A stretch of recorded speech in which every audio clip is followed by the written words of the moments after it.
Bienvenidos un día más, se lo prometimos y aquí estamos, venimos a hablar de vivienda en Santander. Llega el último programa del año y eso sí, llega cargado de novedades y de noticias importantes. Aunque como siempre presentarles primero a nuestro invitado, que ya le conocen, José Antonio Gómez, gerente de la Sociedad de Vivienda y Suelo.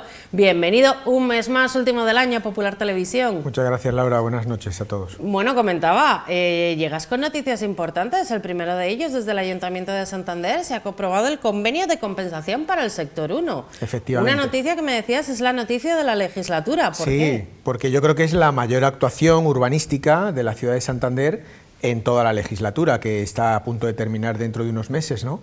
Y que va a suponer el sector que se llama sector 1, pero para que la gente se ubique dónde está, es la continuación de la Lisal, pasado el tanatorio y justo enfrente de los grandes centros comerciales que hay allí, ¿verdad?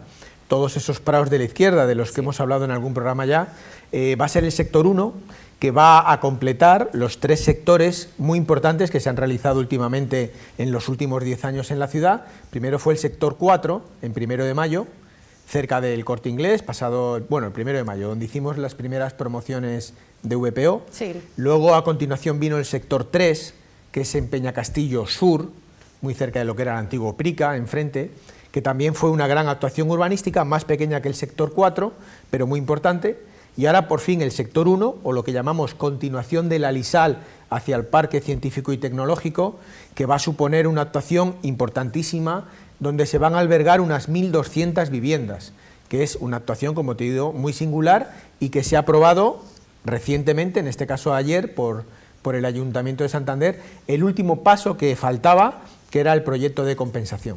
Muy importante, bueno, para que la gente se entere exactamente, este proyecto de compensación, ¿qué significa? ¿Qué es esta figura? Esto es una herramienta urbanística. Hay 2 herramientas muy importantes para desarrollar una zona muy grande, una urbanización muy grande, que son el proyecto de urbanización, que define las calles, cómo van a ir, dónde están las parcelas, y el proyecto de compensación, que lo que define es quiénes son los propietarios de esas parcelas, primero, quiénes han aportado parcelas, las aportadas, los praos, y segundo, quiénes van a ser los finalistas, los propietarios últimos de las nuevas parcelas que allí se van a crear. Entonces se hace una compensación, por eso se llama proyecto de compensación, y se compensa lo que cada uno ha puesto con las parcelas que finalmente va a tener como propietario, donde se van a poder levantar los nuevos edificios de viviendas. Comentabas alrededor de 1.200 viviendas, pero ¿ya tenéis tan claro cuántas viviendas van a poder entrar en estas parcelas? Sí, claro, en el proyecto de compensación cada una de las parcelas ya define cuál es el número de viviendas que van a poder ir en cada una de estas parcelas.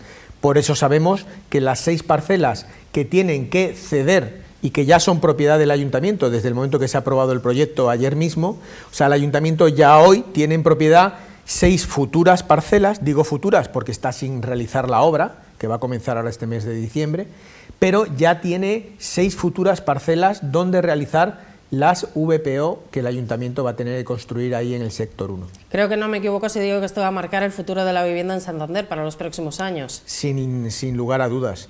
Es decir, en Santander tampoco hay tanto sitio donde hacer nuevos edificios. En el sector 4 sí que es cierto que todavía queda medio sector por levantar. En el sector 3 ya prácticamente no queda nada. Y entonces es ahora en el sector 1, cuando se creen estas nuevas parcelas, donde se ubicará la mayor parte del desarrollo de la ciudad de Santander para los próximos 10 años. Pues vamos a hablar un poco de lo que va a ser el futuro, porque comentabas, este mes de diciembre se va a aprobar, se va a adjudicar el proyecto de urbanización, si no me equivoco, sí, que tiene un presupuesto bastante importante, 10 millones de euros, ni más ni menos. Yo creo que esto es más que algunas promociones enteras de viviendas. Bueno, claro, 10 millones de euros es muy importante para una urbanización.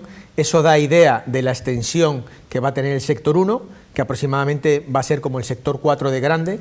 Y claro, para albergar tantas parcelas que ubiquen a 1.200 viviendas, hace falta una urbanización muy grande. Como te digo, se va a adjudicar por la Junta de Compensación la semana próxima, y en esa misma semana se va a dar pistoletazo de salida a las obras que al final acabarán en la materialización de la urbanización que todos esperamos ansiosamente para poder empezar nuestras obras de los edificios. ¿En qué consiste exactamente un proyecto de urbanización? ¿Qué es lo que se hace exactamente? Bueno, por resumirlo en una frase, es construir las calles que dan lugar luego a las parcelas donde hacer los edificios. Pero claro, dicho así, las calles supone todo tipo de servicios, ¿no? La luz, el agua, el gas, el saneamiento, las aceras, los aparcamientos, las zonas verdes, los parques, en fin, una serie de... Todo eso es lo que hace un proyecto de urbanización. Claro, es que lo hemos visto en imágenes, esos son terrenos vacíos. Sí, Ahora sí, claro. mismo no hay absolutamente nada en esos Ahora terrenos. hay praos, nada más. Todo el prao, exactamente, todo el prao. prao. ¿Va a dar tiempo a que comiencen las obras este mismo año? ¿O es muy...? Sí, la intención de la Junta de Compensación, que finalmente son los que adjudican y los que tienen que pagar esa urbanización, quieren que las obras comiencen este año para, en cuanto puedan, avancen y se empiecen a ver ya viales en enero, febrero, en fin. Sí, las obras quieren que comiencen este año, este final de año 2022. Sí, sí, pues van rápido, porque no le queda nada ya hasta 2022. Efectivamente. ¿Y qué plazo está estimado para que finalicen las obras? Creo que unos 6 meses. Es decir, no son unas obras con un plazo muy largo. No, porque al final los proyectos de urbanización, a pesar de ser un importe grande y de una extensión grande, bueno, no dejan de ser calles y por tanto si lo organizas bien, vas avanzando en una calle y en paralelo en otra, pues al final, bien coordinado, es una obra que se puede hacer en un plazo relativamente corto de tiempo. Y una vez que ya tengamos las calles allí puestas, con todos los servicios preparados para las futuras viviendas, ¿cuáles son los siguientes pasos? Bueno, por lo menos para el ayuntamiento ya te digo que es licitar las 6 obras de las viviendas de VPO que allí queremos hacer. El resto de propietarios que tienen otras parcelas, imagino que también quieran empezar a levantar sus propios edificios, pero eso ya lo desconozco. Pero en cuanto a ayuntamiento se refiere, los proyectos los vamos a adjudicar ya muy pronto, a principios de enero, y las obras correspondientes a esos proyectos para la segunda mitad del 2023 quisiéramos lanzarlos y ponerlos en marcha. José Antonio, 6 a la vez se van a poner en marcha. Sí, son unas 300 o 300 y pico viviendas que queremos poner en marcha y si la financiación y todo va como tiene que ir, quisiéramos lanzarlos a la vez. Tú piensas que hay más de 2.000 santanderinos que quieren una vivienda en nuestra ciudad y esto van a ser solo 300 viviendas y por tanto yo creo que tenemos la obligación, si podemos, si nos dan los préstamos, de lanzarlas y ponerlas todas a la vez en marcha. ¿Qué tenéis pensado? ¿Alquiler con opción a compra, en venta o vais a hacer un mix? Bueno, yo creo que será un poco de todo, es una decisión que tiene que tomar en cualquier caso el Consejo de Administración de la Sociedad de Vivienda y Suelo, ¿no? Pero eso se hará más adelante en un Consejo de Administración. Es decir, que se verá un poco más adelante, pero desde luego hay mucha gente interesada en estas viviendas. No sé si ya os están preguntando a vosotros por ella o todavía son un poco desconocidas. No, nos están llamando muchísimo para saber cuándo es el sorteo. A todos los explicamos que primero hay que hacer los proyectos que ya hemos abierto toda la parte técnica, ya están puntuados de hecho, y queremos antes de que acabe el año que esté abierta también la parte económica para saber quiénes son los 6 ganadores de estos 6 proyectos de viviendas, que nos hace mucha ilusión. Es la primera vez que vamos a lanzar a la vez 6 proyectos de viviendas, porque hasta ahora lo máximo que habíamos hecho a la vez eran 2 edificios y ahora van a ser 6. Con lo cual, bueno, pues tenemos una mezcla de ilusión y expectación de cómo va a funcionar todo, pero vamos, estamos contentos. Aún así, tranquilidad, porque siempre se anuncian los sorteos con tiempo, con mucho plazo para que la gente se pueda inscribir, se les va explicando paso a paso todo lo que tienen que hacer para poder participar. Sin duda, sin duda. Bueno, pues la verdad que un tema muy interesante. Vamos a seguir con el ojo pendiente porque tiene mucho futuro estas viviendas y va a haber muchísima gente, creo yo, visto otros sorteos, que va a querer participar en ellas. Sí. Pero ahí también tenemos más noticias que comentar, porque hemos conocido un tema que siempre se suele relacionar con la vivienda, pero es ese crecimiento vegetativo de la población, que ya sabemos que el norte, bueno, en general el norte, todo el país, la verdad, porque el interior tampoco está muy allá, está teniendo crecimientos vegetativos negativos. Vamos a explicarlo primero de todo, vamos a situar un poco a la gente para que no se pierda. ¿Qué es exactamente el crecimiento vegetativo? Bien, es un término estadístico que utilizan los que se dedican a la estadística y es la diferencia en una ciudad o en un pueblo entre la gente que fallece y la gente que nace, con lo cual también se llama saldo vegetativo o saldo natural, que no tiene nada que ver con lo que aumente o disminuya la población del municipio, porque ahí entra otro factor que es el saldo migratorio, la gente que llega, la inmigración, y la gente que se va, la emigración. Entonces la suma de los inmigrantes y de los emigrantes da un saldo migratorio y la suma de los que fallecen y los que nacen, esa diferencia, da un saldo vegetativo. La suma de ambas cosas, lógicamente, da el saldo final de lo que ha aumentado o ha disminuido la población de un lugar, ¿no? Se habla mucho de, y es verdad, que en todo el norte de España en los últimos años se ha ido perdiendo población. También es cierto que el saldo migratorio en toda España en los últimos años ha sido muy importante, está llegando muchísima inmigración, afortunadamente, porque eso compensa ese saldo negativo, ese decrecimiento vegetativo o natural, vamos a llamarle, de las ciudades. Entonces hemos hecho una pequeña tabla para que la gente vea. Que vamos a ver ahora mismo en imágenes. Ahí está, resaltado es la ciudad de Santander, la posición que tiene la ciudad de Santander. Sí, Santander, entre las 50 capitales de provincia de España, estos son datos sacados del INE del año 2020, que es lo más reciente que tenemos, y son, veis que son todo números negativos, porque es más la gente que fallece que la gente que nace. Entonces, en primer término, la capital de España, donde ese saldo es más negativo, es en Salamanca, como veis ahí, que hay 10 por cada 1000 habitantes, hay 10 personas más que fallecen que las que nacen, ¿no? 10,44 exactamente. Y luego le siguen otras capitales que curiosamente todas son de Castilla y León, son León, Segovia y Zamora. Son las 4 primeras capitales con un saldo vegetativo de entre el 10 y más del 9, ¿no? De 9. Y luego debajo tenemos a Palencia y a Valladolid, hasta el puesto número 6, todas son de Castilla y León. Parece que en Castilla y León se concentra el peor saldo vegetativo de toda España. Y luego tenemos ya las capitales de Cuenca, Orense, Bilbao. Curiosamente, Bilbao tiene peor saldo vegetativo que Santander, Cádiz, Soria, Oviedo, que ya sabíamos que Asturias también es un sitio donde nacen pocos bebés, y luego está Santander con 5,66. A la derecha, en la columna de la derecha, vemos el porcentaje.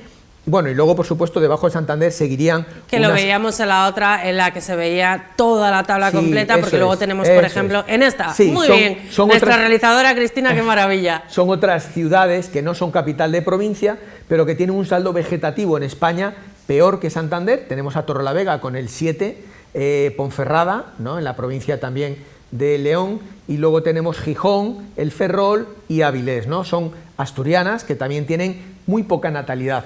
El saldo vegetativo siempre es muy negativo en aquellas ciudades donde se tienen pocos bebés. Exactamente. Porque al final la gente que muere, pues muere en todos los sitios más o menos igual, en la misma cantidad, pero la gente que nace es la que no repone suficientemente y hace que ese saldo sea muy negativo.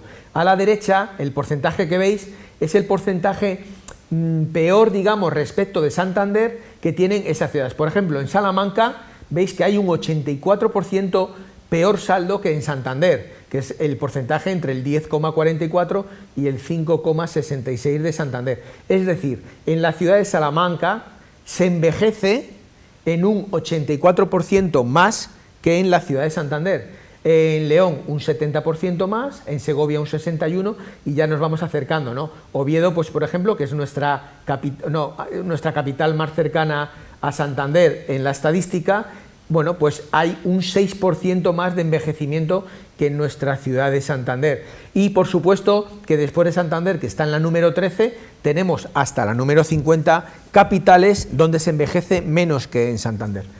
El norte de España ya se sabía que se tienen menos bebés que en el sur de España, es una cosa que se viene estadísticamente comprobando desde hace más de 10 años, pero bueno, es importante que la gente sepa que el saldo vegetativo es uno de los 2 condicionantes que hace que se vaya perdiendo población.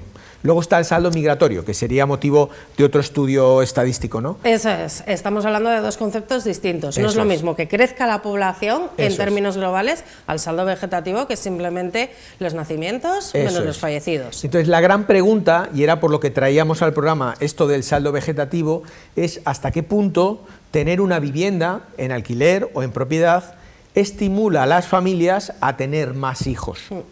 Siempre habíamos dicho que los pilares importantísimos para tener un proyecto de vida eran sobre todo 2, la vivienda y el trabajo estable. Y digo trabajo estable, un trabajo en el que tengas un sueldo digno como para formar una familia. Se habla mucho de que la vivienda, el poder tener una vivienda asequible y barata, fomentaría quizás que la gente, ayudaría o motivaría a la gente a tener más hijos. Es posible, es un tema complejo y que además sería digno de un análisis por la gente, sociólogos y estadistas, ¿no? Pero yo creo que un trabajo estable, digno, con un empleo con visión de futuro y donde la gente se sienta que va a tener empleo duradero, es más importante, bastante más importante, para emprender ese atrevido camino del tener hijos. Lo cual no quita que también es importantísimo tener un sitio donde vivir, sí, lógicamente. Pero sí que me gustaría que se crease un debate, no sé si a nivel ciudad, a nivel país, de qué estamos haciendo o cómo podemos, desde las administraciones, incentivar que la gente realmente tenga familia, haga familia. Porque aunque es verdad que la inmigración es muy importante y está supliendo ese vacío que está dejando todo este saldo vegetativo, hay que analizar muy bien por qué la gente hoy está teniendo tan pocos hijos, que también puede ser un tema cultural, pero seguro que es un tema económico. Bien, nosotros, por lo que a nosotros respecta, vamos a seguir incentivando o ayudando a que las familias tengan hijos. De hecho, hemos hablado ya aquí que desde que pusimos en marcha esa medida de por cada hijo descontar 100 euros en el alquiler, ya tenemos familias que han tenido 2 hijos, con lo cual son familias que están pagando menos de 200 euros al mes en su renta de alquiler con opción de compra, lo cual significa que el día que vayan a comprar es como si hubieran puesto ese dinero, porque sería injusto que durante el tiempo del alquiler les descontasen los 200 euros, pero que cuando fuesen a comprar, si no has puesto los 200 euros, ahora tampoco te puedes deducir de ellos. No, tienen una doble ventaja, van a pagar menos en la renta de alquiler, pero el día que vayan a comprar es como si hubieran puesto esos 200 euros. Nosotros estamos contentos con esa medida, sabemos que la gente no tiene hijos solo por eso, pero sí que sabemos también que les ayuda, porque así nos lo cuentan muchísimo, a afrontar esos gastos que supone iniciar una familia o aumentar la familia que ya tienes. Y con los gastos que conlleva tener un hijo, desde luego ha sido una medida muy popular. Sí. Ha sido una medida sí, y muy bien recibida sí, por los diferentes inquilinos. Sí, sí. Estamos hablando de vivienda, empleo, pero este es un problema que afecta a todos los países desarrollados. Hay una crisis de natalidad en el norte, en los países occidentales, brutal. Sí, eso es cierto. De hecho, ahora que se ha hablado tanto que hemos llegado al ciudadano 8.000 millones en el planeta, eso es verdad, pero si uno analiza realmente qué países son emergentes en cuanto a población, pues tenemos el continente africano, tenemos la India, que muy pronto va a superar en población a China, y tenemos a China, ¿no?, el gran país. Entonces, también eso es motivo de una reflexión ya a escala mundial de qué está pasando en Occidente para que realmente las familias en general estén teniendo crecimientos inferiores. Es decir, si tú no tienes 2,1 hijos por pareja, es imposible mantener, no ya crecer, sino mantener la población. Eso es otro motivo por el cual en todo Occidente está llegando muchísima inmigración que hace falta para suplir esa falta de natalidad. Pero si luego pones el foco en Occidente y miras realmente dónde se están teniendo más hijos y menos, es en la parte sur de Occidente donde se están teniendo menos hijos. Curiosamente, los países de Portugal, España, Italia y Grecia se tienen menos familia que en los países del norte, escandinavos, Dinamarca. Entonces, eso es fruto también de otra reflexión que yo invitaría a que la gente hiciese. ¿Y eso lo ves por la situación económica o...?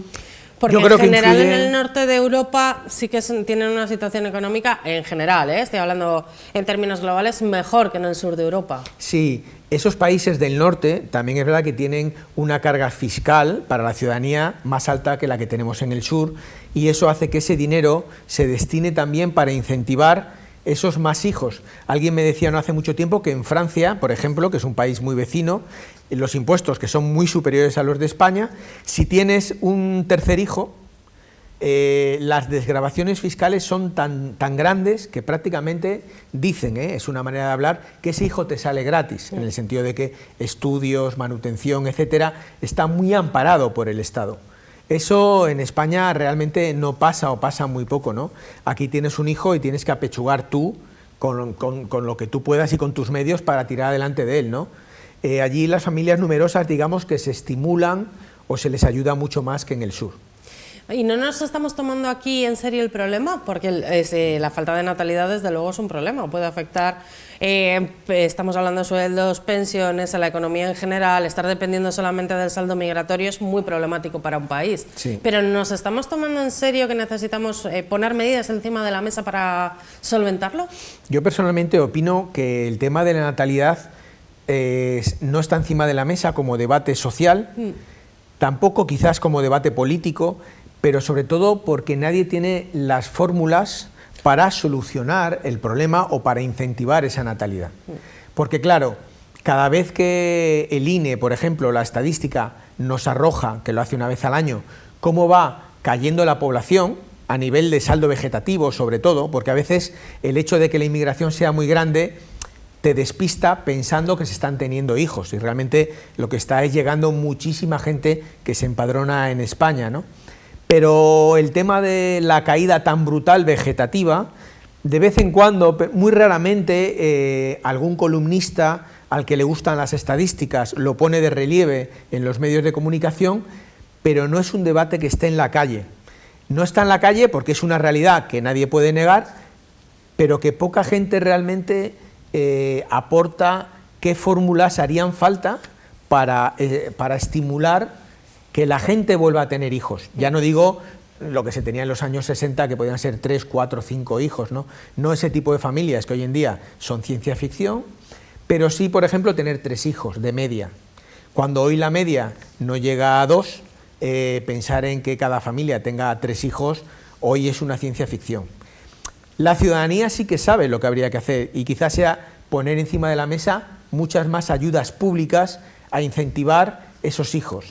Pero yo creo que no es un debate ahora mismo en la mesa de casi nadie, más que meramente en la estadística que yo he puesto ahora mismo en la pantalla, ¿no? Lo que me parece es un problema muy complejo, porque depende de muchos factores que están unidos y necesita un debate serio y alejado a veces de lo que es la política pura y dura, de esos mensajes que simplemente son de lanzarse unos contra otros. Este es un problema bastante complejo. Sí. Bueno, José Antonio, nos queda ya poquito tiempo del programa, pero decía, este es el último programa del año, no nos podemos despedir sin hacer un balance de lo que ha supuesto para vosotros este 2022, para la SVS. Sí, bueno, tengo que decir que ha sido un año muy gratificante porque como todo año en el que entregamos alguna promoción de viviendas, y este año hemos entregado las 120 viviendas en San Román, ya, fíjate, allá por marzo, que queda ya lejos, ¿no? Pero estamos encantados, primero porque hemos crecido en nuestro parque de vivienda en alquiler en 100 nuevos inquilinos que tenemos, ya somos una familia de 346 inquilinos, yo siempre digo con orgullo el mayor parque de vivienda en alquiler que se gestiona en Cantabria, 346 inquilinos que mes a mes estamos en contacto con ellos, ¿no?